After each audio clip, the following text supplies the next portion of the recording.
Rreth 2.5 kilometra rrugë e degraduar prej më shumë se 20 vitesh vazhdon të jetë një nga problemet më shqetësuese për banorët e fshatit Tojgan në njësinë administrative Cakran.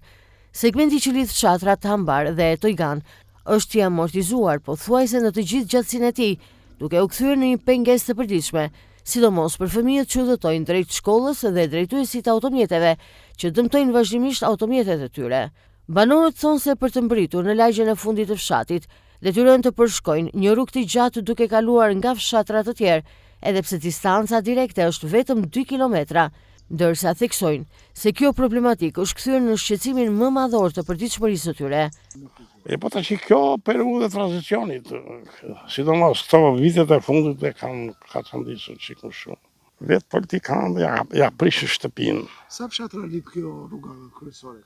Sa fshatra lidh? Kjo rrugë këtu, kjo që nga që zbrisi ju atje ma ta na duket e këtu lidh gati 12-13 fshatra.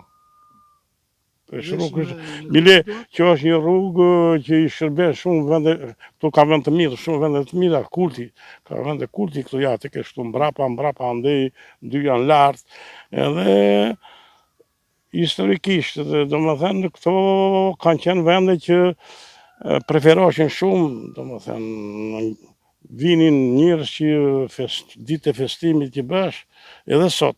Beta i sistemi i prish i ngadalsoi, tash me krimin e demokracisë. Është problem për banorët kjo rrugë?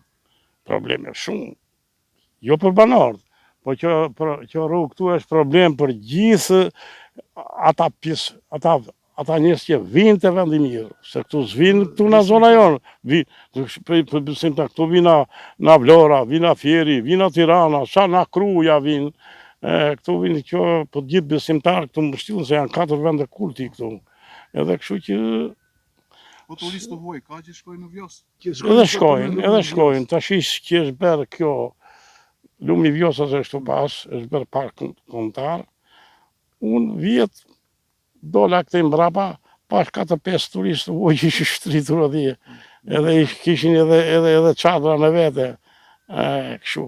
Vetë, mjetet i kemi me letra, pagojmë taksat, jemi të rregullt, rruga tregon vetë, shikon se si thot.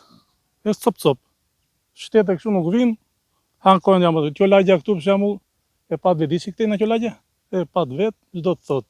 Një lagje po më tej po ashtu prap, që duhet të marrin masa shteti për këtë rrugë. Makinat e bëjnë ranga për denga ku i thënë llafit. Një jam dy në servis, tash si i bie gjumobet. I bie që shteti duhet të shikoj këtu, ti kthej syt, çfarë themi më tepër ne. Për sa kohë është kjo situatë?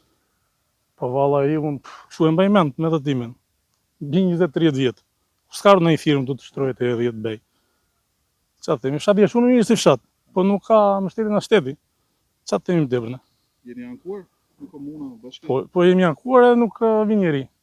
Kanë ardhur sa gazetarë si puna juaj, pak pa 2-3 vjet sa mos.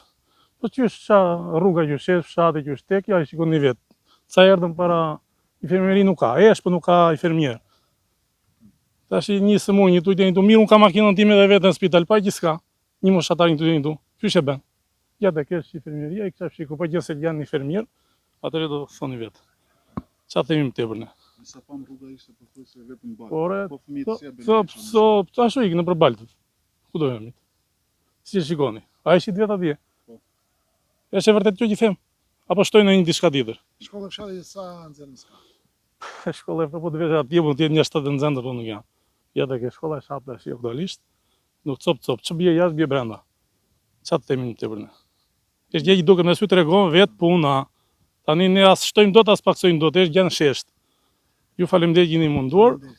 Ndërkohë investimi i Fondit Shqiptar për Zhvillim në vetëm 300 metra rrugë me çakull konsiderohet i pavlefshëm nga komuniteti banor i zonës. Segmenti i shtruar ndodhet vetëm në hyrje të fshatit, nuk i shërben askujt, teksa apeloi një zëri për investime urgjente në infrastrukturë.